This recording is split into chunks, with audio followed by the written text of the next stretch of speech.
Oi,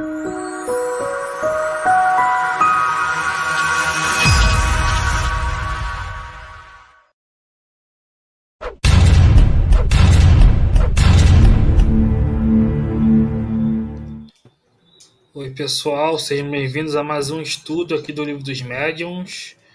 Vou estudando Causas da Obsessão. Quero agradecer ao Cláudio, ao Arthur, ao Rui. Então, Rui, nos fale um pouco mais desse capítulo. Pois não, vamos já iniciar a leitura.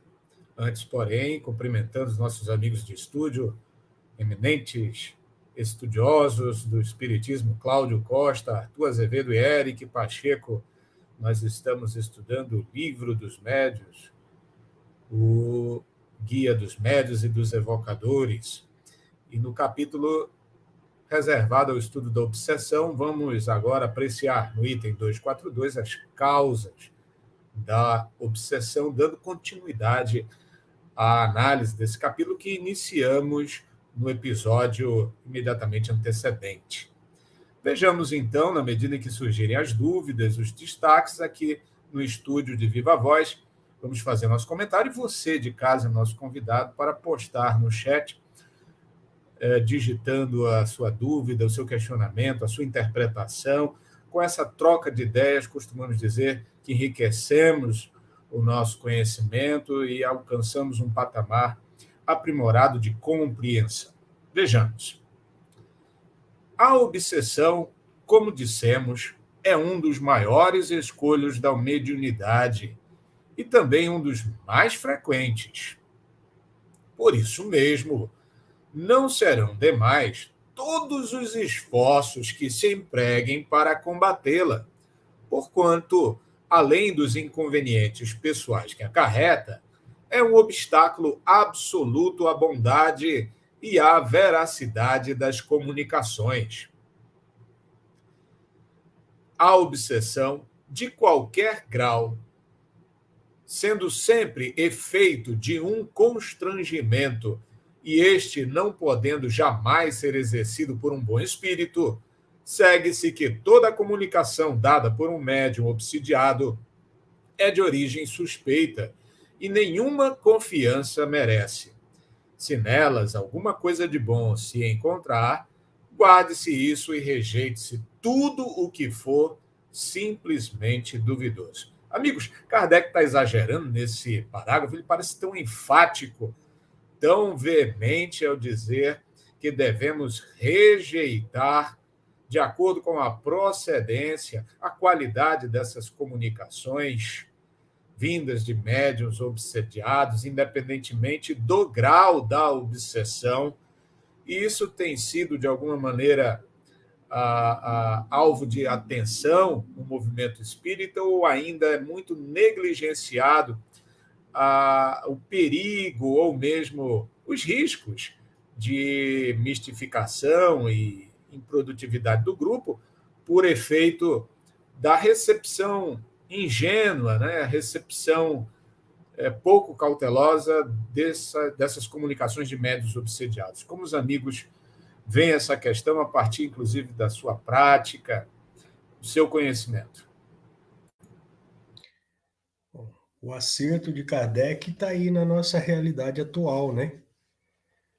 Eu sei que eu já vi alguma coisa a esse respeito, acho que até os amigos já estudaram sobre isso, mas hoje você tem trocentos médium editando aí, trocentos mil títulos aí, que basicamente nada tem a ver com a própria doutrina. Tem a ver com mediunidade, quando muito, né? E esse acerto de Kardec é uma realidade que nós passamos hoje, e um trabalho quase que hércules de estar tentando sempre esclarecer que, por mais que seja, vamos dizer, notório, ou famoso, ou conhecido, médium X ou Y, a mensagem em si, basicamente, pode ser real, ter sido recebida, na maioria das vezes é real, foi transmitida por um espírito, mas ali não contém nada de doutrinário, ali tem a posição do espírito, geralmente enganado nas suas próprias convicções, no seu próprio conhecimento, às vezes superficial de espiritualidade, e hoje você tem que lutar contra isso. Tá? Então, Kardec foi bem feliz, como sempre. Eu só pediria assim, nós tivemos uma certa dificuldade no início, quando ele disse que a gente precisa combater realmente a questão da obsessão, principalmente dos escritos, vamos dizer assim, das informações advindas da espiritualidade, a gente precisa tomar um pouco de cuidado de separar a mensagem muitas vezes errônea, a mensagem muitas vezes até antidoutrinária, do papel do médium. Acho que mais para frente a gente vai poder falar um pouco disso. O médium está recebendo aquela mensagem e lhe é passada muitas vezes por um espírito também auto-enganado do seu próprio conhecimento. Então, são coisas que tem que se peneirar, mas Kardec está absolutamente correto. E se a gente seguisse um pouco essa orientação aí, não teríamos vamos dizer, tantas dificuldades para explicar a doutrina no meio que vivemos hoje.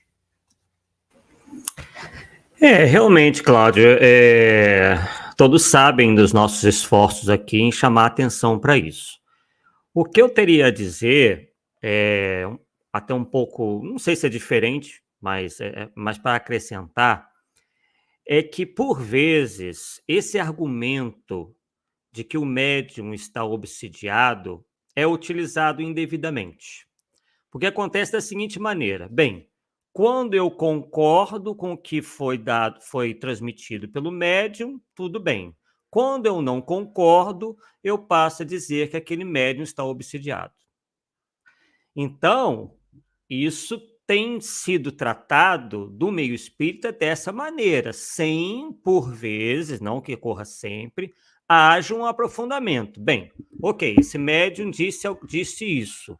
Vamos lá efetivamente ver, analisar, comparar, para ver efetivamente se o que está vindo através desse médium está certo ou se está errado.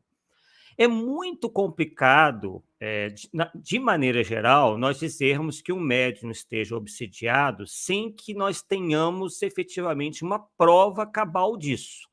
Claro que, quando as suas comunicações são de tal maneira ruim, né, que isso fica claro.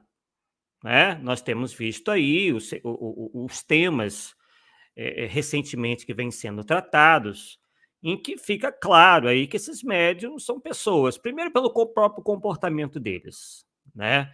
Geralmente têm interesses materiais, têm um comportamento muito estrela, né? Os temas são os mais absurdos, né? Já se fala até na existência de dragões, reptilianos, ET para lá, ET para cá.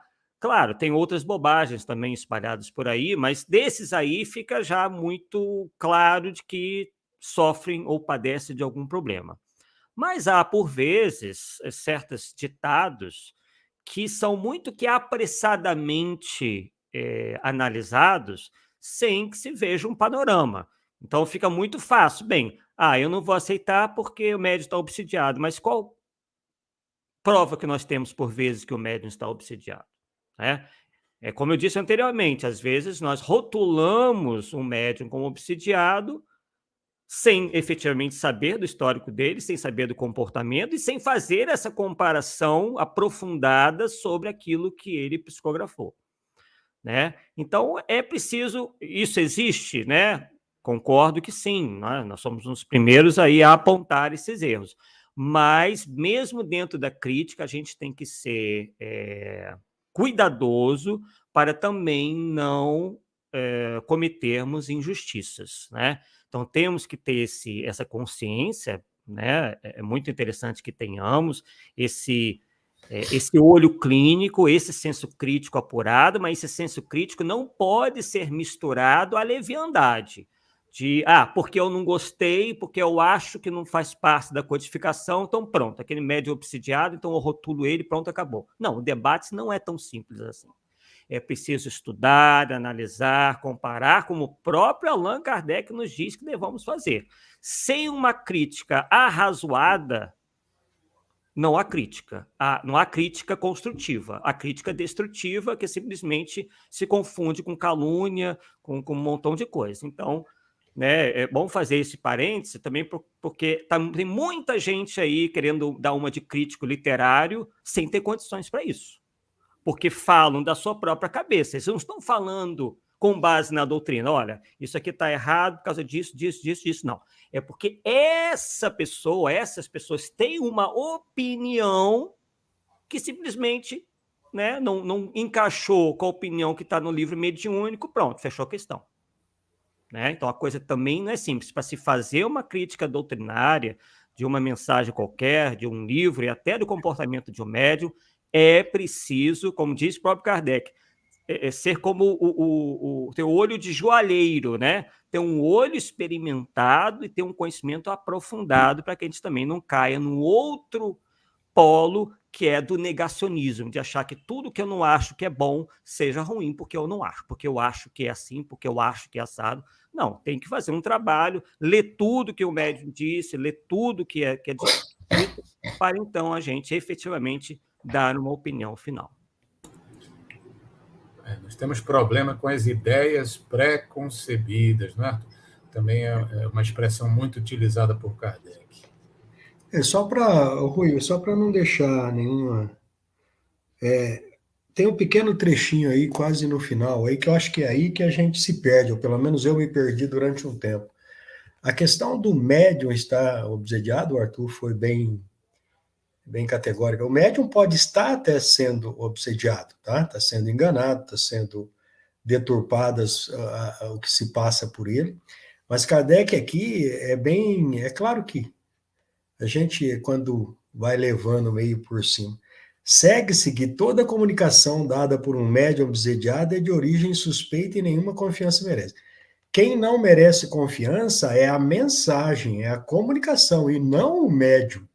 Eu, por exemplo, posso falar isso de boca cheia, porque a gente tem muita comunicação guardada aqui por médiums que a gente conhece, que tem uma vida ilibada, etc. e tal, mas de repente tem um negocinho meio estranho na mensagem. O que se faz? Essa mensagem é deixada de lado, ponto. Eu tenho mensagens aí que recebidas há anos, senta-se com o médium e fala, olha, isso aqui a gente não vai dar por enquanto atenção, até que quem sabe lá na frente vem alguma coisa para confirmar ou realmente deixar claro que aquilo ali foi um engano.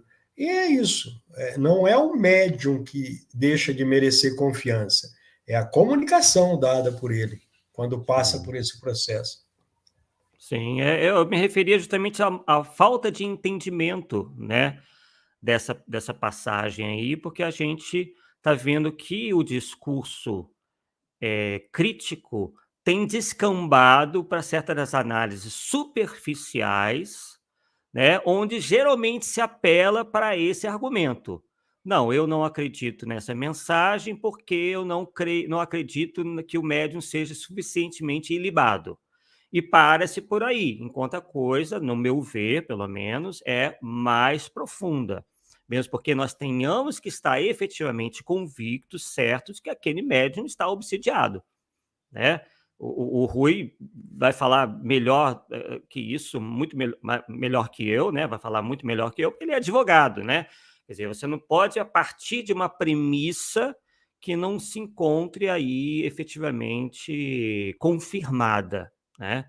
Então, é só um adendo pela percepção que eu tenho tido já do que algumas coisas que vêm acontecendo no movimento espírita, mas você está coberto de razão. E você, como dirigente da reunião, o Cláudio, né, especificamente, tem todas as condições para avaliar isso, porque ele conhece o médium, ele, né, convive com o médium, sabe dos altos e baixos, né? Quando ele nota uma coisa diferente, opa, porque ele já conhece, mas como é que ele vai saber que aquilo ali é o diferente se ele não conhece o médium, né?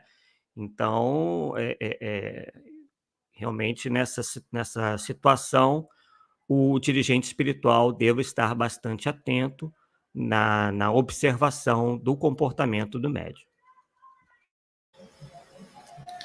Eu acho que esse rigor do Kardec é bastante justificado, né? Se realmente for comprovado a obsessão, né, pela,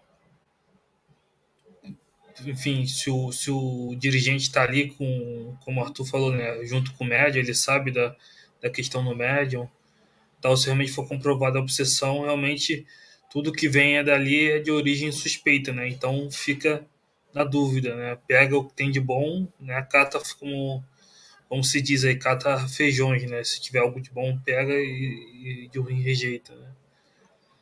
É aquela coisa, né? Rejeitar 10 verdades do que admitir uma só mentira, uma teoria errônea. Então, você não fica com um duvidoso.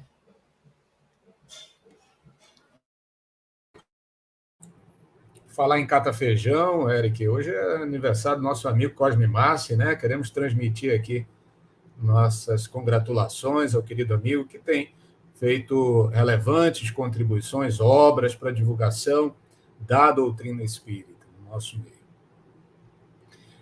Vamos então ao item 243, que nos falam das características que permite aos dirigentes de grupos, aos membros de grupo em geral, reconhecerem a obsessão como fato objetivo, tá, gente? Acho que os amigos já deixaram muito bem claro que não se trata de discriminar, não se trata de apontar o dedo, não se trata de alijar do grupo os médiuns que estejam experienciando tal fase. Trata-se, isto sim, de preservar o grupo que é devotado ao estudo, que é devotado à pesquisa espírita, de uma interferência espiritual nociva, tanto mais quanto deseje transmitir mensagens em que o conteúdo falso fique, de certa forma, ali disfarçado, como casca de banana, para que todos aceitem sem contestação, e quando se adquire um caráter coletivo, acaba prejudicando não apenas o médium, não apenas o grupo, mas talvez toda uma coletividade de espíritas que consumam essas mensagens e que as tomem como algo de grande elevação ou pertinência doutrinária, quando não passa, né, de uma imitação mal feita, contendo inverdades, como os amigos falaram. A gente só vai notar quando nos tornamos peritos na análise tanto do comportamento do médium quanto do teor das mensagens que, por seu intermédio, recebamos. E aqui está um interessante roteiro para que todos nós coloquemos em prática neste exame. Reconhece-se a obsessão pelas seguintes características.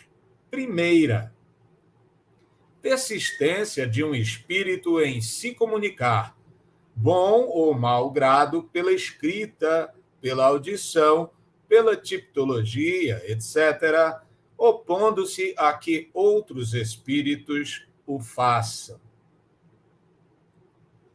Algum comentário sobre essa primeira característica, ou vamos ver no conjunto e após faremos os comentários? Como prefere? Queria chamar a atenção para o fato de, eu até falei isso no último estudo, que a obsessão ela se caracteriza pela persistência, né? Então não basta influências negativas, todo mundo pode sofrer o tempo todo, né? Mas só pode dizer que é obsessão quando é persistente, né? Quando aquilo está persistindo no médium. Aí é obsessão. Daí que vem a palavra obsessão, né? Que traz essa ideia de persistência. Mas, Eric, e se o espírito comunicante der carteirada dizendo que é guia do grupo? Aí cai numa fascinação. Também tem que desconfiar, né? Ninguém tem, a priori, garantia de que se trata realmente de um guia, né? A gente tem um exemplo muito que a gente utiliza muito aqui, foi onde a gente aprendeu a base dessa primeira questão aí. Nós tínhamos um trabalho, fomos chamados para uma família aí que perdeu um filho, e só Deus sabe o que deve ser isso, né? A gente nunca passou por essa experiência. E uma família perdeu o filho numa situação bem complicada, num acidente bobo de automóvel aqui. Enfim, algum tempo depois a gente conseguiu que o menino, quando procurado pela família e colocado para o grupo, houve a comunicação do menino e persistiu a comunicação por um longo tempo. E houve um trabalho muito bom de informação da família, pelo menos os pontos básicos referentes à desencarnação e vida espiritual foi passado para a família. Só que aí houve essa questão aí, houve uma ligação tão forte desse jovem espírito. Acho que um ano e pouco depois que aconteceu o acidente, que ele começou a se comunicar. Ele não queria mais deixar de toda semana passar uma mensagem para os familiares. Tá? A ponto, por exemplo, de devagar a gente perceber que aquele médium nada mais produzia, a não ser as mensagens familiares daquele jovem. E quando a gente persistiu na coisa e, vamos dizer assim, começou a apertar o cerco sobre ele admitiu que havia outros espíritos ali pedindo ou necessariamente que poderiam estar passando mensagens, poderiam estar dando informações através daquele médium, mas ele precisava estar com a família dele, ele queria falar com a família dele. Na época, um tio e uma tia frequentavam a reunião, frequentaram por muitos anos. Pai e a mãe, ele teve um contato com o pai e a mãe, mas ele não queria deixar de ter contato. E aí a gente reconheceu essa obsessão aí. Foi um trabalho não complexo, mas foi um trabalhinho árduo, até que pouco a pouco foi se educando o médium e foi se educando esse espírito para que isso não acontecesse mais. Mas ali, vamos dizer assim, havia também um querer daquele médium passar a mensagem desse espírito, em detrimento de outros que ele pressentia no ambiente, tá? E havia essa insistência desse jovem, que depois se tornou um trabalho muito bonito, efetivo aqui, mas que durante um bom tempo causou uma certa perturbação no grupo até que a gente conseguiu alinhar isso. Então, não havia maldade, vamos dizer, entre aspas, na imposição desse jovem à frente desse médium, impedindo que outros espíritos se comunicassem. Mas era uma obsessão, é o que o Eric acabou de dizer. Era persistente, semana após semana, reunião após reunião, o médium não conseguia de maneira nenhuma comunicação de outro espírito, mesmo do seu protetor, que queria também, depois foi esclarecido, ver até que ponto nós iríamos colocar as instruções da doutrina em prática e até que ponto realmente iríamos aprender com aquela lição. Essa primeira aí, a gente tem esse exemplo clássico aí, tá? Sem maldade, mas impondo-se ao médium em detrimento de qualquer outra questão. Depois disso, resolvido, o médium trabalhou durante muitos anos com a gente aqui, até que se mudou da cidade. Então, o que a gente percebe aí nesse primeiro tópico é a exigência do espírito em relação a um certo exclusivismo, né, do médium, né, como está dito ali, opondo-se a que outros espíritos o façam. Quer dizer, então, quando a gente vê que o médium está dando comunicação de apenas um espírito de maneira sistemática, persistente, né, sem que esse espírito lhe dê oportunidade do médium se colocar em contato com outros, então isso pode, né, como bem ensina o Livro dos Médiuns, nos ensina o Livro dos Médiuns, um indício de obsessão. Muito bom. Passamos à segunda característica. Ilusão que não obstante a inteligência do médium o impede de reconhecer a falsidade e o ridículo das comunicações que recebe. Meus amigos, isso diz respeito exclusivamente ao médium ou se aplica também ao dialogador, ao dirigente do grupo e, de resto, a todos os seus integrantes? Acho que aí todos estão envolvidos, haja visto aí, por exemplo, tanta matéria, né, que é posta aí a lume ou posta à opinião pública sem o menor cuidado, sem o menor estudo, sem o menor pensamento crítico, né? A gente tem visto coisas abomináveis. E isso não parte só do médium. Os médiums, e é interessante que há um fenômeno novo acontecendo aí, não sei se vocês perceberam, quando aparecem essas mensagens, principalmente via internet aí, você já nota que há ali, por parte, pelo menos, do espírito, uma certa discordância doutrinária e, geralmente, vamos dizer assim, puxando a sardinha para o seu lado, né? E aí, quando você chega no final da mensagem, você lá, médium tal, recebida na reunião tal, do grupo tal. A coisa está começando a tomar um volume que você vê isso daí, ou seja, todo um conjunto, todo um grupo envolvendo aí dirigentes, coordenadores de grupo e tal, passando à frente as coisas sem o menor cuidado. Infelizmente, isso tem acontecido muito. Realmente, concordo muito com os comentários dos amigos, e os temas têm sido os mais variados, né? Esses espíritos têm explorado, assim, os temas mais loucos, né, para se imporem a esses médiuns, esses grupos, como espíritos superiores. Geralmente, eles têm explorado muito certas questões que não são, assim, muito de conhecimento da maioria.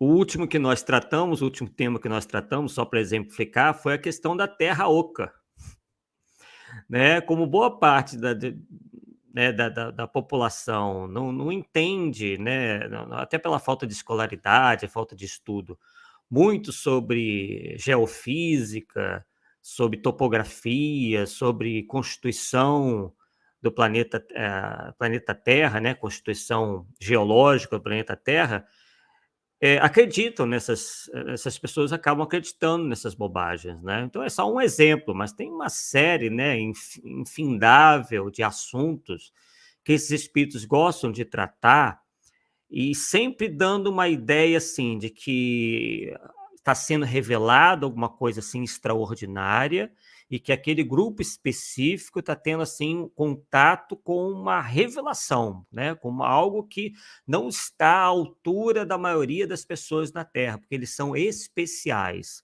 Então, os espíritos sabem, essa classe de espíritos sabe lidar muito com a vaidade humana, né? Porque as pessoas hoje, até, sei lá, por uma carência, aí precisaria de um psicólogo para explicar, elas querem se sentir especiais, né? E aí, quando vêm esses espíritos, como se as tivessem escolhido, então elas acabam se sentindo especiais e se entregam de corpo e alma a acreditarem nessas entidades espirituais. Então, por vezes, se instala ali não só uma obsessão individual, mas uma obsessão coletiva, que atinge todo um grupo, porque todo o grupo passa a se achar escolhido, especial, né? Detentor de verdades que ninguém conhece, só eles, né? Então é muito complicado. Então, os espíritos inferiores sabem explorar as nossas fraquezas morais. E é por isso que, acima de tudo, temos que trabalhar essas nossas fraquezas para que não sejamos pegos por esses espíritos que sabem muito bem mexer com o nosso psicológico.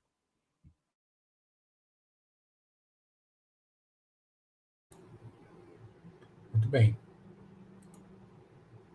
Vamos à terceira característica.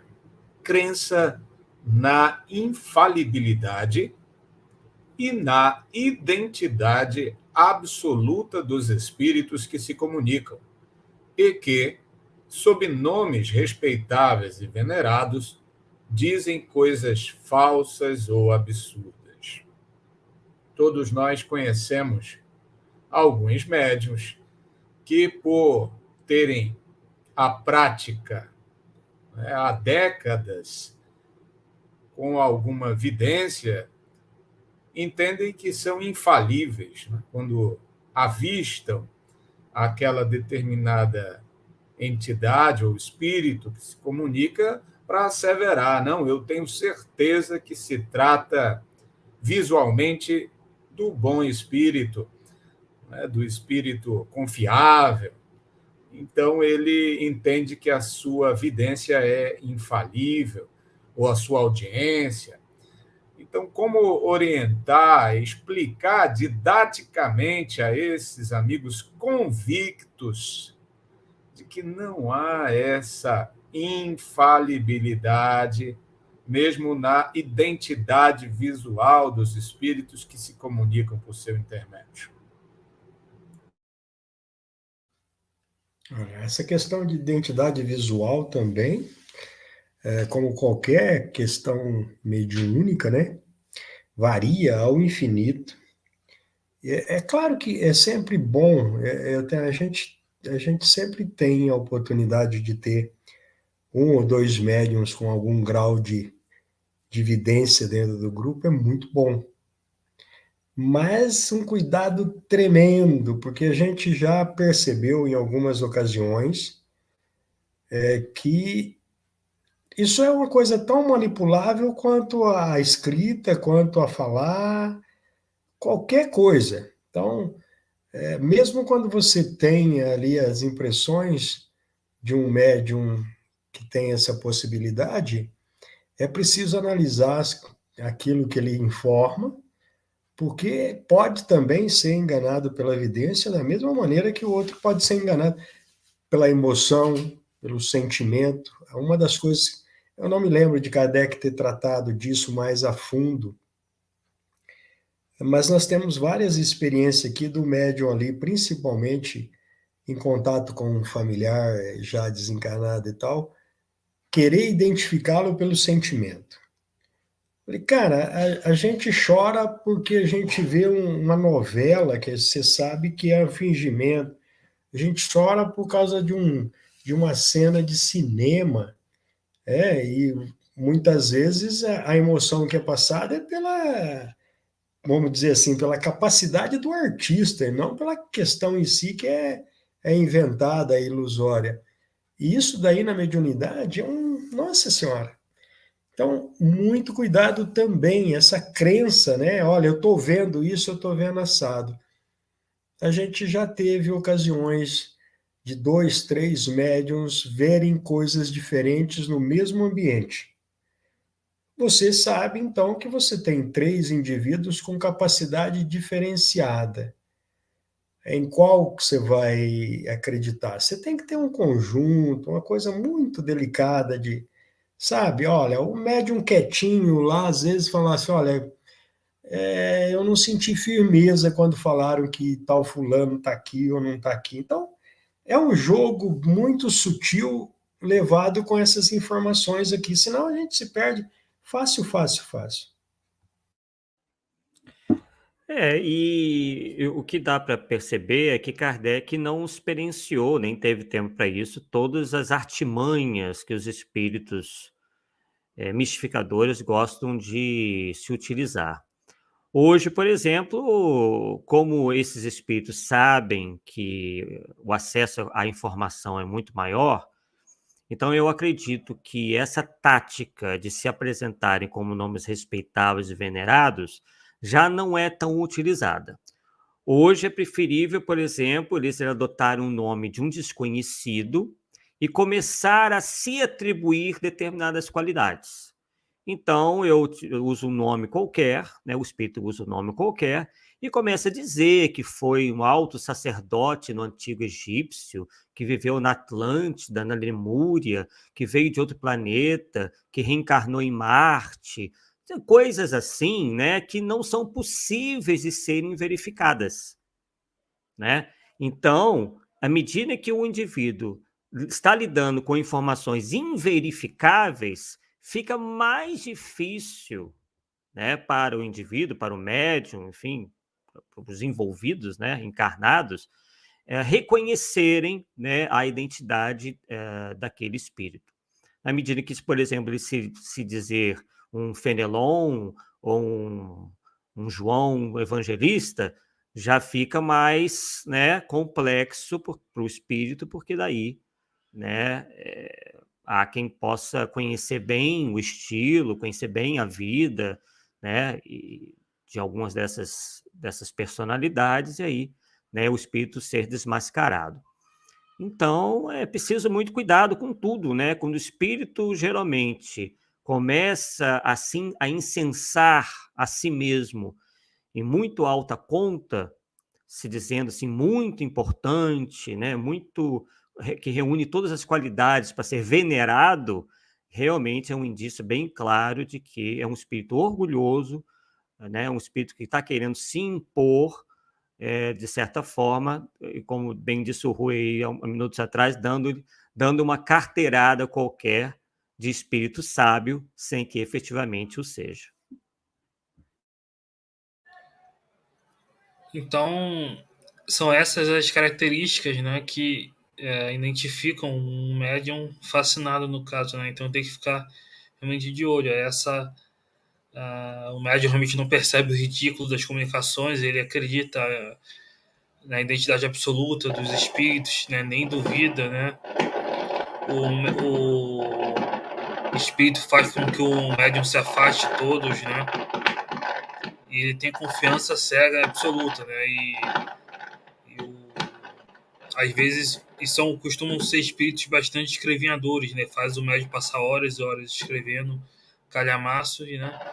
Que tem muita coisa, volume, mas diz pouco, né? Então essas são as características realmente, né, que o dirigente tem que ficar de olho para constatar a fascinação. Agora, refletindo aqui, pode ser que essas características elas se expandam para uma situação não necessariamente de obsessão grave pela inexperiência do médium, né? Quando iniciante, ele tem essa tendência, embora sem a obstinação do espírito, de aceitar o primeiro que compareça, né, como sendo tal ou qual, conforme o nome que ele apresente, né, conforme a linguagem que numa primeira abordagem ele transmita, né? A abstração feita à fascinação, ele pode, se não tiver estudo, se não tiver, né, o preparo que se obtém pelas obras fundamentais da doutrina espírita, especialmente o Livro dos Médiuns, para aceitar ingenuamente, sem o crivo da racionalidade, sem o crivo da análise, da crítica, em uma palavra, àqueles que chegam transmitindo mensagens. Então, autuar não é que seja impossível que, de prima, um espírito avançado dite uma mensagem por seu intermédio, você médio que nos dá a sua audiência, estuda conosco, mas é que isto se atesta não pelas afirmações do ser comunicante, e sim por intermédio de uma análise criteriosa que você é o primeiro incumbido de realizar para saber com quem está tratando. E aí você analisa o perfil psicológico dele, primeiramente pela escala espírita, como diversas vezes colocamos aqui. Essa escala espírita você encontra nas questões 100 e seguintes de O Livro dos Espíritos, para você entender o quanto aquela mensagem tem de características de ignorância ou de sabedoria, de bondade ou de leviandade, para se situar. Acrescentando a isso o perfil moral que Kardec nos coloca no último capítulo do Evangelho segundo o Espiritismo, nos apresentando espíritos endurecidos, espíritos sofredores, penitentes, em condições medianas e felizes, você combina e faz a sua análise para perceber se corresponde à verdade essa carteirada que ele pode pretender dar por nomes respeitáveis, não é? Por revelação logo indiscreta da sua vida passada, né? Enfim, algum tipo de credencial. Vamos à quarta característica. Confiança do médium nos elogios que lhe dispensam os espíritos que por ele se comunicam. E aí, a tática do elogio, meus amigos, é muito comum? Comum e pega a gente fácil, fácil, viu? Rapaz do céu, a gente já viu cada coisa. Já foi bem descrito em outros fatos da doutrina, em outros pontos da doutrina, né? A fala mansa. Hoje, a gente pode atestar, eu prefiro lidar com o espírito, vamos dizer assim, que vem dando pontapé do que o que vem falando baixinho. O que vem dando pontapé, ele já mostra a que veio. Agora, esse que vem falando mansinho, bonitinho, com bondade e tal, rapaz, dá um trabalho para descobrir. E às vezes a gente entra em umas furadas, como a gente costuma dizer. Então, elogio. É claro que há uma linha muito frágil nisso, né? A gente percebeu isso ao longo dos anos, que é muito frágil essa separação entre você dar a um médium uma palavra de confiança, por saber que, principalmente iniciando ali, ele está enfrentando percalços, e isso passar a ser ou entendido por ele como um elogio, fazendo com que ele se ache melhor do que os outros. É uma linha muito tênue isso daí.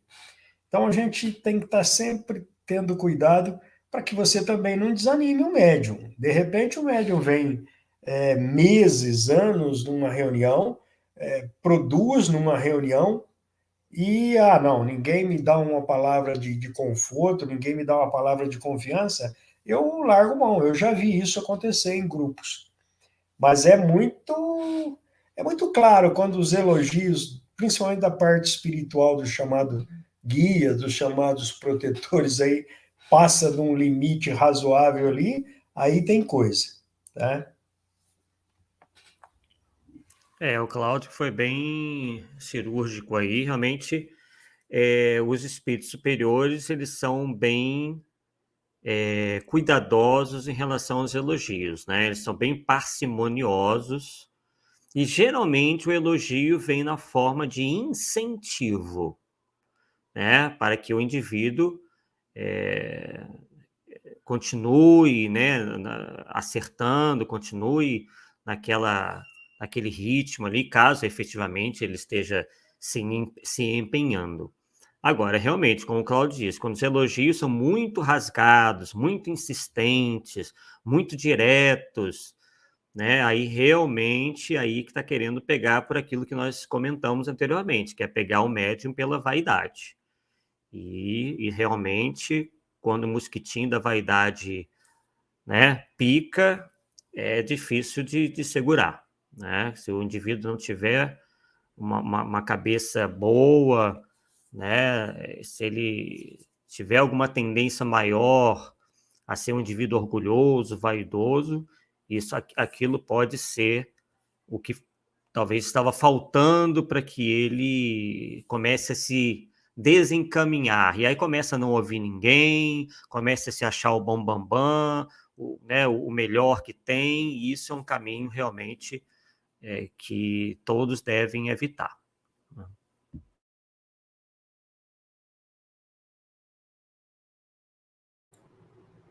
Muito bem, então devemos ficar alertas com relação a essa abordagem, não é? Dos elogios. Muito bem. Quinta característica: disposição para se afastar das pessoas que podem emitir opiniões aproveitáveis. Pelo que eu estou entendendo, é uma consequência da semeadura do orgulho, de que fala a característica anterior. É isso mesmo? Algum comentário? Ali vai num somando, né, rapaz? Quando o médium cai numa dessas daí, é difícil tirá-lo dessa lista aí, viu? Essa disposição para se afastar das pessoas, essa é uma que você vê claramente que o médium está sendo conduzido ou se conduzindo junto com o espírito que não quer crítica, que não quer que analise o que ele está passando ou o que ele vai passar lá na frente. A gente tem alguns exemplos aí ao longo dos anos, e até a gente às vezes fica triste porque são médiums com um potencial muito grande, né? E que de repente a gente até brinca aqui, a pessoa se afastou porque não gosta do perfume que o dirigente usa. E o perfume chama Kardec, aí complica, né? Você não pode. Aí vai numa sequência aí, né? Se você analisar aquilo que foi falado e emitir uma opinião ali contrária, na outra semana ou no outro dia de reunião, o médium não comparece. Aí você vai vendo embolar essas questões aí uma na outra e geralmente se perde grandes oportunidades de trabalho mediúnico, viu? Infelizmente. E por falta de estudo. É sempre ali a falta do conhecimento básico, principalmente desse livro, por aqueles que têm a característica da mediunidade, hoje é uma coisa que a gente tem lutado muito. A gente sabe que é cultural aqui, para você convencer uma pessoa, às vezes, de 30, 40, 50 anos, a tirar 10 minutos de leitura por dia, quebrar a rotina de vida dele para ler, e ler com seriedade, né? Não é ler por ler. Hoje é uma das maiores batalhas que a gente tem aqui. Bota o livrinho aí de cabeceira, tá com uma coisinha na cabeça, não precisa ir de A a Z, vai no Z. Se é aquilo que está te perturbando, depois vai recompondo esses estudos sempre, mas é complicado, viu? E aí a coisa começa a entornar tudo aí. Agora, Cláudio, fazendo um contraponto aqui, tem dirigentes também que não estão preparados, não é? Que tendem a exacerbar eventuais atritos e antipatias, não é? Tem que observar esse lado também, né? O tato do dirigente. Hoje é imprescindível isso, porque e é uma coisa tão simples que eu estou falando por mim, que a gente, quando formava o grupo pela ótica aí do movimento, fora do conceito real doutrinário, a gente reunia o maior número de pessoas possíveis, porque o número contava, né? Eu tenho 50 alunos, eu tenho 60 pessoas estudando mediunidade. E não era bem assim.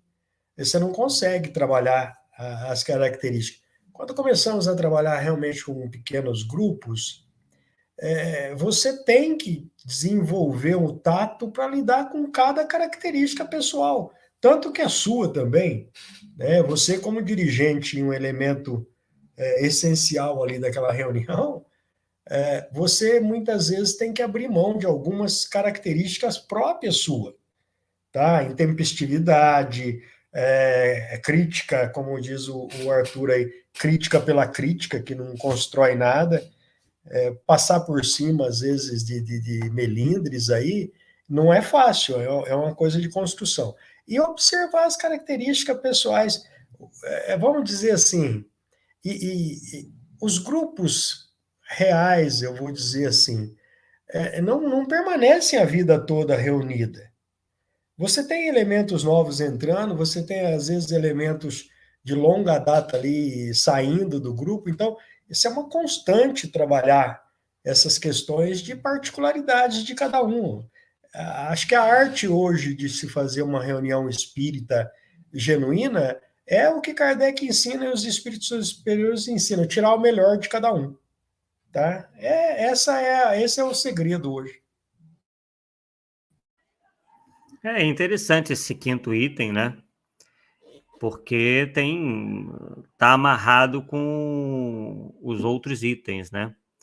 Que uma vez que o indivíduo está ali tomado por aquele sentimento de infalibilidade do espírito com o qual vem se comunicando, que se trata de um espírito superior e tudo mais, ele acaba se afastando das outras pessoas porque ele vê as outras pessoas como indivíduos que nada têm a acrescentar, afinal de contas, aquilo que ele acha ser o máximo, ser o suprassumo da superioridade espiritual, do ensinamento, enfim. Então, como ele aceita a carteirada do espírito, tudo que venha em contrário, ele vai ver como sendo de menos importância, né? De uma importância menor. E o outro vai até acusar a pessoa, não, esse é um invejoso, porque ele não está recebendo o espírito que eu recebo, então ele tá como é que se diz? Né, com dor de cotovelo. E aí começa, né, a apelar por todas essas elucubrações e teorias e, né, acaba se afastando dessas pessoas que até poderiam ajudá-la a abrir os olhos. Ao vaidoso, o obsediado é sempre o outro. Né? Então, alto lá. Né? Precisamos sempre refletir na linha do autoconhecimento para fazer o que o Arthur nos recomenda, né? O juízo imparcial, né? E equitativo nas análises, né? Para não incidirmos aí numa crítica infundada. Muito bem. Sexto, tomar a mal a crítica das comunicações que recebe. É um exercício de humildade pelo qual todo membro de grupo tem que passar, não é isso, gente? Afinal, se o grupo é de estudo, é de análise, ninguém será poupado ali de ser examinado. O dirigente também tem que começar a ouvir, né?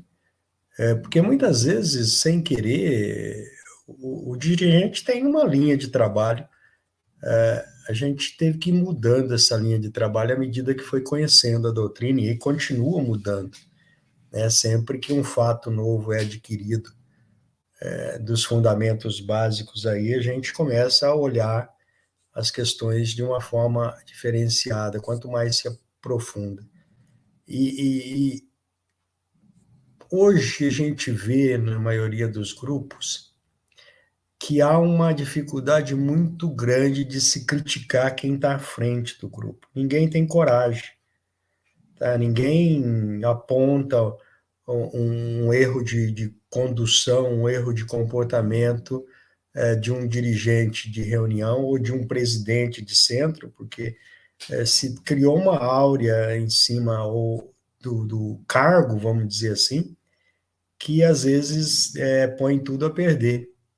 Porque às vezes eu já tive situações em que a pessoa, graças a Deus, o amigo que participava da reunião, sob minha direção, teve a coragem, vamos dizer assim, de me chamar à casa dele, e não foi uma vez, não, foram várias.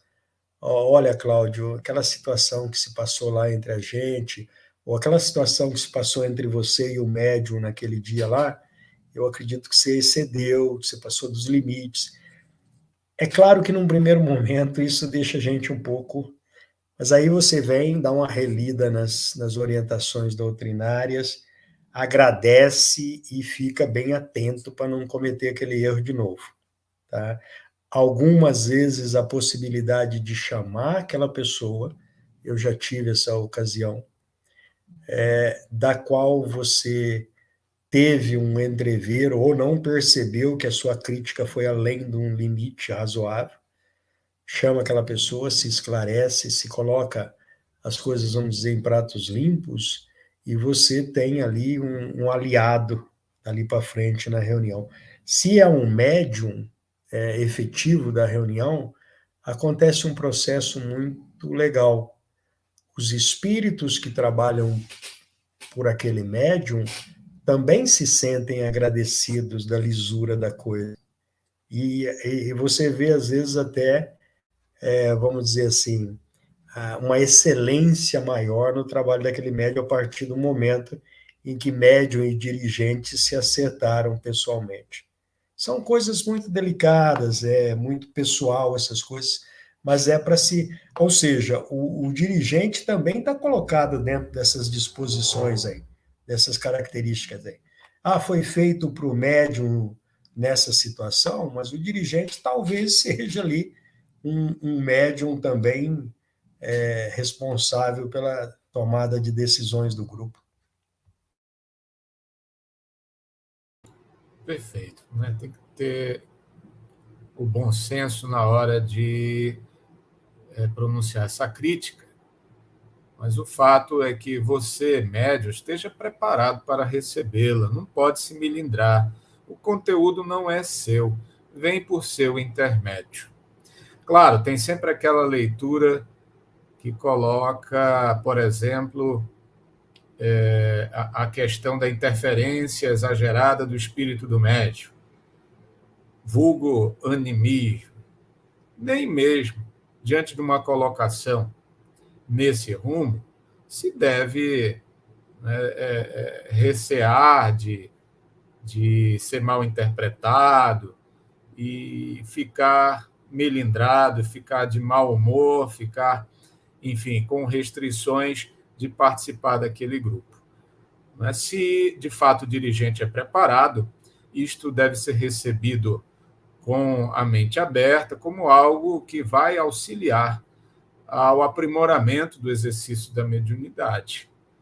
Então, não tenha receio, ao contrário, cobre do grupo que você tem esse feedback para saber da qualidade, do rendimento, porque quantidade não significa, em absoluto, qualidade. Você pode dar várias comunicações, nada obstante, elas não significarem grande coisa para o grupo, a não ser, quem sabe, um sintoma obsessivo e que precisa ser tratado, só isso.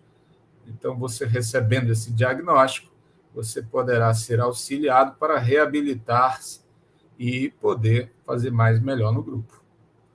Vamos à sétima, né? Característica, na mesma toada, no mesmo sentido, necessidade incessante, inoportuna de escrever. Das biografias que conheço, por exemplo, do médium Chico Xavier, eu encontro essa característica aqui em cheio, né? Ele se ressentia desde cedo de obedecer aos espíritos e escrever muito tempo. Qual é o alerta que podemos colocar para os amigos que estão nessa condição? Sempre é sinal suspeito de obsessão? Inclusive, lá quando a gente leu da subjugação, a gente viu... Aqui está a definição de inclusive. Lá quando a gente viu a subjugação, a gente viu, inclusive, que essa necessidade incessante pode se tornar uma subjugação física, né? Kardec relata casos que o médium não conseguia parar de escrever com o dedo, né? Ele largava o lápis e continuava com o dedo. Então, realmente, é complicado. O médium ele tem que ter um horário, né, bem definido, né? E realmente ele tem que passar de um médium natural, vamos dizer assim, para um médium voluntário, né? Ou seja, não ter mediunidade o tempo todo quando ele não quer, né? Ter só naquele momento ali da reunião. Ele tem que exercitar justamente para chegar nesse sentido. É interessante isso aí. Eu trabalho basicamente com isso já A gente vai para 22 anos de grupo familiar, 22 anos. Começou no centro, quando alguns casos de obsessões reais começaram a aparecer, e a gente não sabia lidar. Entrava todas essas questões aí, mas aí o que chamou a atenção da gente? Essas pessoas não eram médiums formados. Inclusive, 99% dessas pessoas são absolutamente contrários a qualquer ideia espírita, qualquer ideia espiritualista. Vem ao centro espírita, ou a família vem ao centro espírita como último recurso. Já é um empecilho, porque essas pessoas já passaram por psicólogo, psiquiatra, já passaram muitas vezes por tratamento medicamentoso complicadíssimos, e chega a casa espírita já, a gente viu isso na outra semana, nos casos de obsessão, já em processo muito avançado. Essa necessidade incessante, o constrangimento físico, que é a próxima aí, eu vou encaixar. Aí, para que você reverta isso, como o Eric disse aí, a obsessão ali necessariamente está sendo usada naturalmente pelos espíritos para se tornar uma obsessão. E aquela pessoa sem nenhum conhecimento, principalmente o grupo familiar sem nenhum conhecimento da mecânica, precisa do quê? Do apoio de quem conheça. Então, foi quando a gente formou os primeiros grupos de atendimento mediúnico no centro que eu frequentava. E o que ocorria? Você tem aí o roteiro. Vamos transformar esse médium que está sendo utilizado naturalmente, ou seja, ele não tem dia, ele não tem horário, ele não tem nada, a mediunidade, vamos dizer assim, está aberta aí. E geralmente aberta para qualquer espírito que vem. Você torná-lo um médium voluntário demanda tempo, demanda um esforço tremendo de estudo, de conhecimento das características daqueles espíritos envolvidos, das características da família, da característica do médium envolvido. Isso leva tempo. Então, quando a gente começou realmente a prestar atenção nisso e se voltou para a doutrina, é o que o Eric disse, o roteiro é pegar aquele médium que está sendo utilizado naturalmente e torná-lo facultativo ou voluntário. A gente estabelecia geralmente uma reunião semanal, para que o médium e alguns familiares participassem, com outros médiums experientes do grupo. Isso é o modelo que nós usamos até hoje. Mas é uma coisa que demanda tempo, demanda você se dedicar àquilo. Por isso até que, há pouco, nós tivemos que se afastar da casa espírita e do movimento aí por causa dessa situação. Como vamos dizer, o processo é único. O processo é da Maria, é do José, é do João. A base fundamental a doutrina te dá para você trabalhar. Mas as características dos espíritos envolvidos e do médium envolvido é única. Você vai ter que descobrir isso ao longo do tempo e da experimentação, como a própria doutrina fundamenta. Tá? E aí, vamos dizer assim, retomar essas questões aí de baixo para cima. Tá? Você vem das características de necessidade incessante de escrever, que pode ser de falar, que pode ser de agir de maneiras muito diferentes, o constrangimento físico, tá? Que é característico das obsessões já aprofundadas, até que isso venha ao médium. Eu vou me dedicar uma vez por semana, 2 vezes por semana, vou estudar com o grupo, vou permitir que os espíritos utilizem a minha sensibilidade, mas eu quero ser vamos dizer assim, o responsável por esse processo. Leva tempo. Nós temos casos que levaram anos para se chegar numa excelência do médium ter a sua vida totalmente normal, tranquila, e lidar com espíritos altamente perturbadores nas reuniões. Então, é assim que a coisa anda, né? Vamos dizer assim.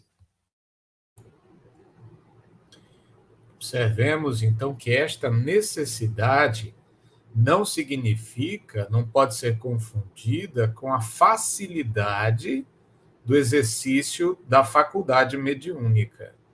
Ela é gerada por uma intervenção exagerada, inoportuna e incessante dos espíritos, principalmente sobre os psicógrafos, como Kardec teve a ocasião de observar, e que, diante disso, é dado ao médium refrear, ainda que esses espíritos aparentam ser destituídos de maldade, aparentemente bons, familiares ou até sábios.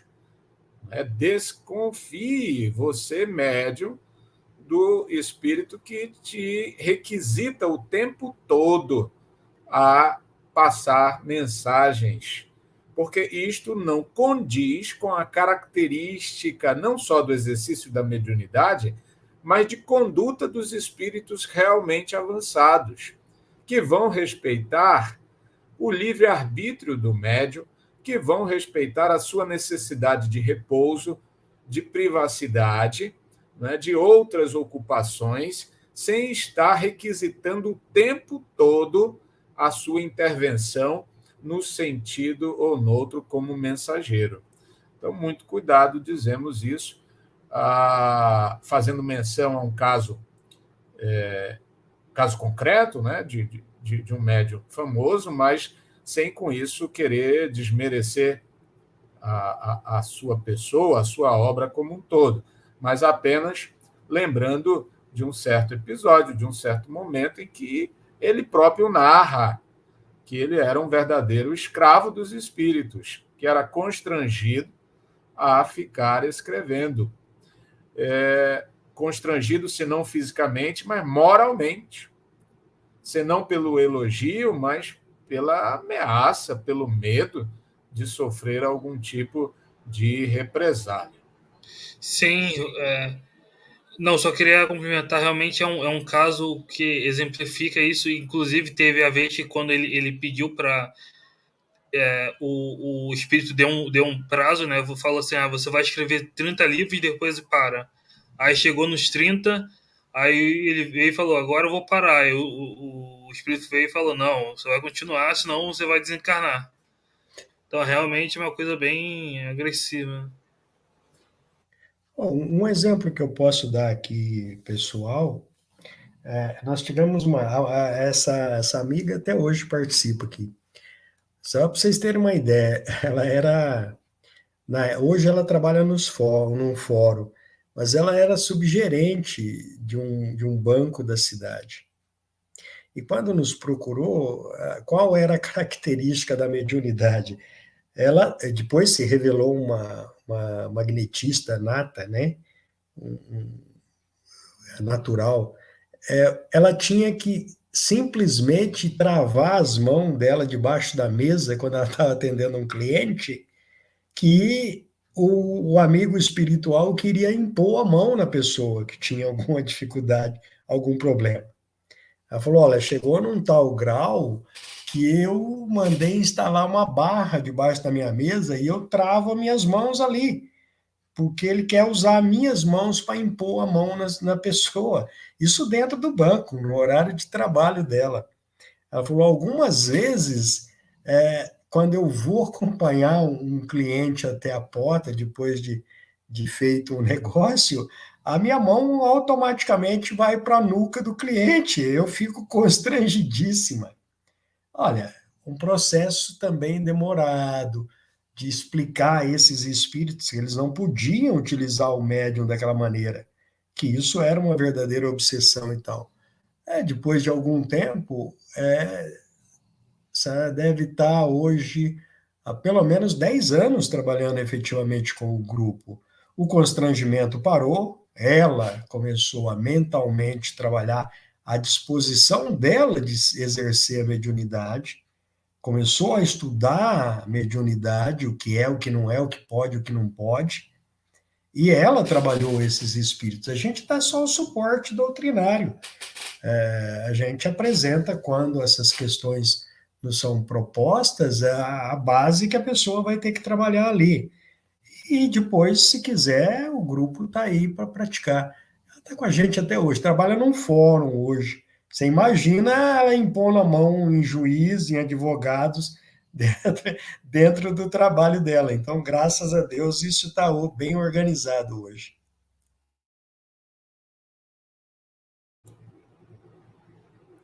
Oitava característica nos fala exatamente do constrangimento. Constrangimento físico qualquer, dominando-lhe a vontade e forçando-o a agir ou falar a seu malgrado. Comentários, amigos? Esse constrangimento físico indicaria a subjugação, é isso?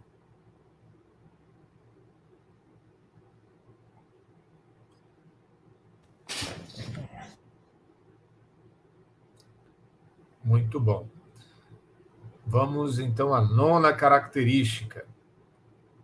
Rumores e desordens persistentes ao redor do médium, sendo ele de tudo a causa ou o objeto. Essas desordens, podemos dizer que são tanto físicas quanto morais. É a intervenção desses espíritos não bem intencionados que se expande dessa maneira ao ambiente em que o médium se situa. Olha, isso é terrível, viu?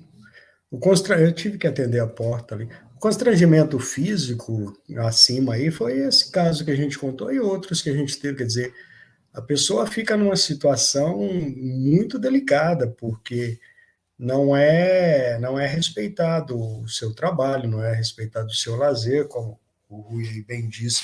Então, isso tem que ser bem trabalhado.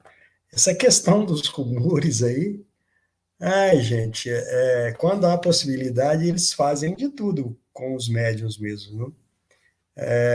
A gente tinha uma situação aqui que toda noite a pessoa, no meio da madrugada, escutava como se todas as louças do armário tivessem caído no chão. Corria a esposa, o marido, filhos, todos para a cozinha, chega lá, a cozinha em perfeita ordem. Na verdade, eram amigos brincalhões, tá? Mas que se isso, vamos dizer assim, persiste por muito tempo, imagine a situação de uma família vivendo essas questões quase toda noite, né? Então, tudo acontece mesmo, viu? Bem, acho que temos tempo ainda para o item 244. Vamos seguindo.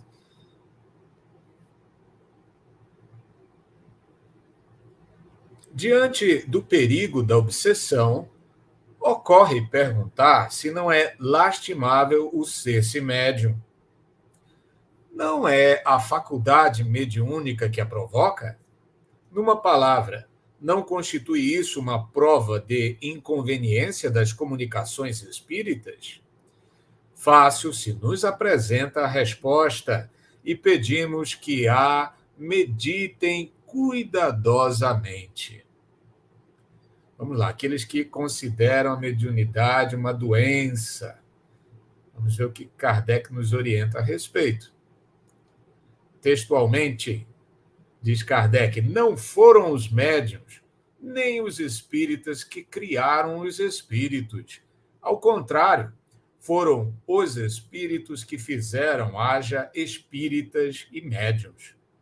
Não sendo os espíritos mais do que as almas dos homens, é claro que há espíritos desde quando há homens.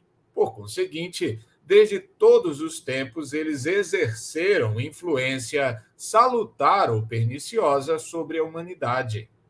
A faculdade mediúnica não lhes é mais que um meio de se manifestarem. Em falta dessa faculdade, fazem-no por 1000 outras maneiras, mais ou menos ocultas. Seria, pois, erro crer-se que só por meio das comunicações escritas ou verbais exercem os espíritos sua influência.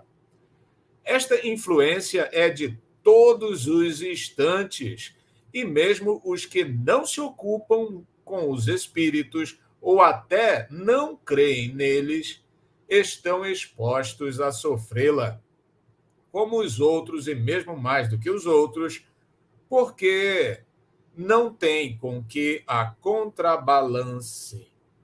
A mediunidade é, para o espírito, um meio de se fazer conhecido. Se ele é mau, sempre se trai, por mais hipócrita que seja. Pode, pois, dizer-se que a mediunidade permite se veja o inimigo face a face, se assim nos podemos exprimir, e combatê-lo com suas próprias armas. Sem essa faculdade, ele age na sombra e, tendo a seu favor a invisibilidade, pode fazer e faz realmente muito mal. A quantos atos não é o homem impelido para desgraça sua e que teria evitado se dispusesse de um meio de esclarecer-se? Os incrédulos não imaginam enunciar uma verdade quando dizem de um homem que se transvia obstinadamente. É o seu mau gênio que o impele à própria perda.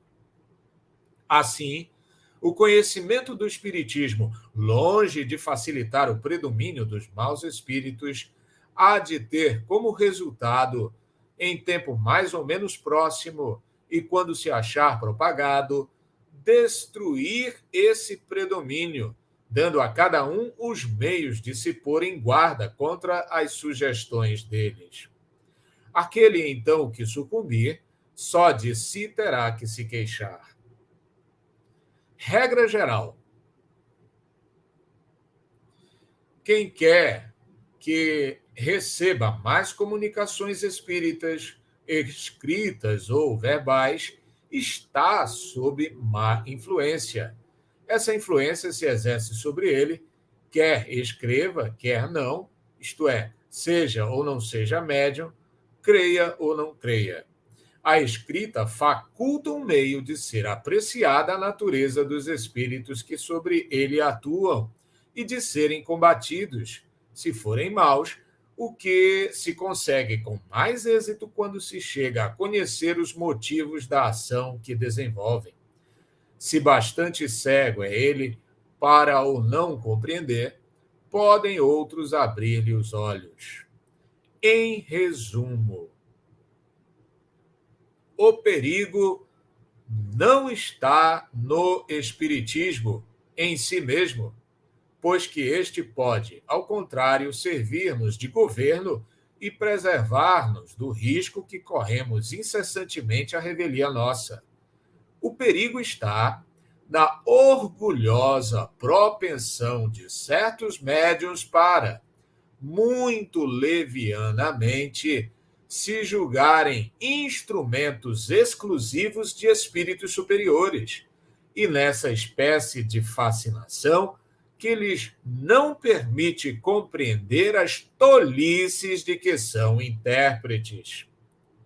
Mesmo os que não são médiuns podem deixar-se apanhar. Façamos uma comparação.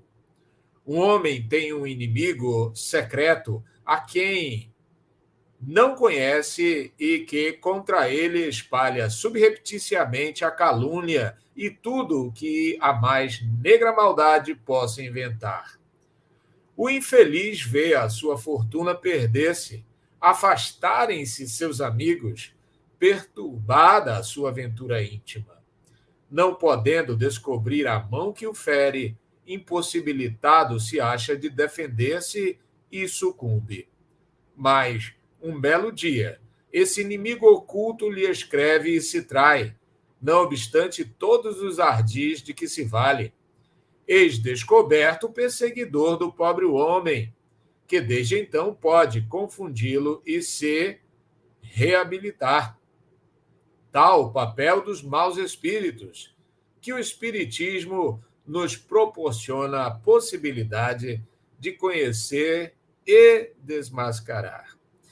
Então, a mediunidade, bem observada e exercida à luz da doutrina espírita, pode ser remediada, e um fruto doce que se possibilita colher boas instruções e boas experiências. Não é isso, amigos? Comentários nessa parte final do nosso estudo de hoje? Olha, Essa. pode ir, Eric. Pode falar. Não, eu ia falar, essa parte final é interessante porque a gente vai falar, poderia falar realmente, não, a culpa é da mediunidade, né? Mas Kardec coloca não, que a mediunidade na verdade é a cura, é o meio de descobrir o mal, né? É como se fosse o microscópio para ver uma bactéria que está causando uma doença. Então, uma pessoa que não é média ostensiva pode ser obsediada também, mas aí o inimigo vai ficar oculto, né? A mediunidade, na verdade, torna patente o que estava oculto. Então, na verdade, é o remédio. É interessante, porque assim, aqui no trecho deixa bem claro que, né, o espiritismo em si não é inimigo, é aliado, né? A questão da mediunidade hoje, infelizmente, está bem complicada. Algumas pessoas fogem, como vamos usar o ditado popular aí, fogem da mediunidade como o diabo foge da cruz. Quando você vai conversar com pessoas que não digo sem conhecimento, mas com o conhecimento errôneo que tem aí, a mediunidade, a pessoa abjura a mediunidade. Não, não, não. Eu quero tudo, mas mediunidade não, pelo amor de Deus, eu não quero essas coisas para mim. Nós tivemos um caso em que a gente trabalhou aqui com a família, que a filha passava por um processo de subjugação física complicada, tinha crises que foi feito todos os diagnósticos, todos os exames clínicos para comprovar que não tinha problema nenhum mental, etc. e tal. Quando, por fim, nenhum médico encontrou nada, a família, inclusive, com posses para poder fazer exames até no exterior,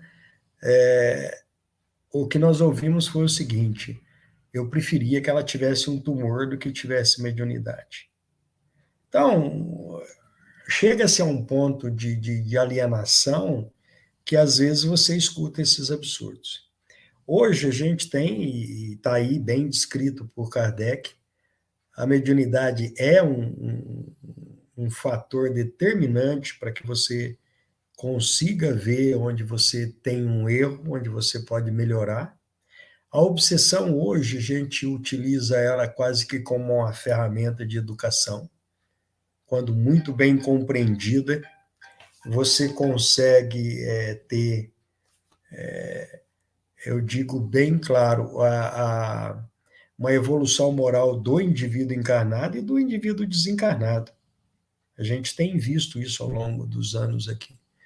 Então, está tudo aí bem correto, Kardec. Infelizmente, a gente ainda ouve essas coisas. Fogem por desconhecimento ou um conhecimento errôneo que é passado. Tá? E, infelizmente, a gente tem também lutar contra isso, aí, contra a ignorância doutrinária que graça. Eu acho também que as pessoas têm criam uma expectativa um pouco ilusória, errônea, acerca do trabalho mediúnico, porque se esquecem, por vezes, que estamos num planeta de provas e expiações, onde a grande maioria dos espíritos aqui ligados, né, tanto os encarnados quanto os desencarnados, são de terceira ordem. Então, às vezes, acho que o caminho do trabalho mediúnico é só de flores, de alegrias, de grandes revelações, de espíritos do mais alto grau de elevação que vão ali nos trazer apenas boas notícias e tudo mais, enquanto, na verdade, não é bem assim, né? Quer dizer, tem um outro lado, e esse outro lado é um pouco espinhoso, mas que conduz a um final feliz, digamos assim, né? E porque você está prestando ali uma caridade, né? Você está se propondo a ajudar. E é tal como alguém que, por exemplo, ajuda moradores de rua. Alguém que quer ajudar moradores de rua não vai poder encontrar lá todo mundo cheirosinho, limpinho, com hálito puro. Vai encontrar ali, né, todo um ambiente pestilento, né? E da mesma maneira, apenas por comparação, vai também no acesso e ao trabalho de auxílio aos desencarnados, vai encontrar também um ambiente pestilento espiritualmente, que é espíritos ali que, por vezes, não difíceis no trato, cheios de rancor, cheios de ódio, cheios de sentimentos de vingança, ou aqueles mal intencionados que querem destruir o trabalho, querem pôr tudo a perder. Então, nós temos que ir para a guerra, digamos assim, sabendo o que nos espera, né? E aí é preciso ter realmente grande força de caráter, grande determinação para superar as dificuldades e saber que no final de tudo vai valer a pena. Muito boa a sua colocação, Arthur. Deixarmos fixada essa ideia, não é? De que é recompensador, que uma mediunidade bem aproveitada é uma oportunidade singular para o progresso moral e intelectual nessa nossa estada passageira e que precisa ser valorada por esse aspecto. Enquanto maiores os obstáculos superados, maior desenvolvimento que nós teremos galgado, obtido, né? E isso como uma chave para a nossa felicidade futura. Né? É o sentido da vida. Então, assim na mediunidade, como em outras diversas ocupações, né? Quando for forjando o nosso caráter, por seu intermédio adquirindo bons hábitos, desenvolvendo as virtudes, nós vamos ter essa grata compensação futura. Mas com trabalho, suor, né? Sem encantamento, sem ilusões. Eu vou aproveitar uma deixa de um amigo que a gente chamou durante muito tempo de obsessor nas reuniões aqui. E realmente o bicho era terrível.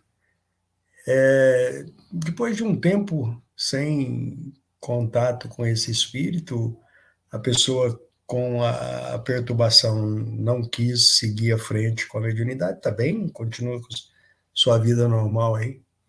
Esse chamado obsessor apareceu anos mais tarde numa reunião, reconhecido por um médium vidente, e ele disse assim: tá tão chato a minha vida de obsessor que eu não preciso fazer mais nada para perturbar vocês, que eu estou querendo vir participar realmente da reunião para aprender alguma coisa. Porque ele disse que não precisa mais forçar. Nós mesmos perturbamos a nossa vida. Então, foi interessante isso daí. Ele participou, de vez em quando ele dava um alô para a gente lá nas reuniões de estudo, e depois a gente nunca mais ouviu falar dele. Mas ele deixou essa lição aí. Terrível no início, que ele deixava médium constrangidas em locais públicos, etc. e tal. E depois de conversas, depois de muito bate-papo, ele se afastou. E anos depois veio com essa tirada aí. Falou: mas não estou fazendo nada, não tem o que fazer para perturbar vocês já são perturbados. Então, eu vou vir estudar um tempo aqui. Né?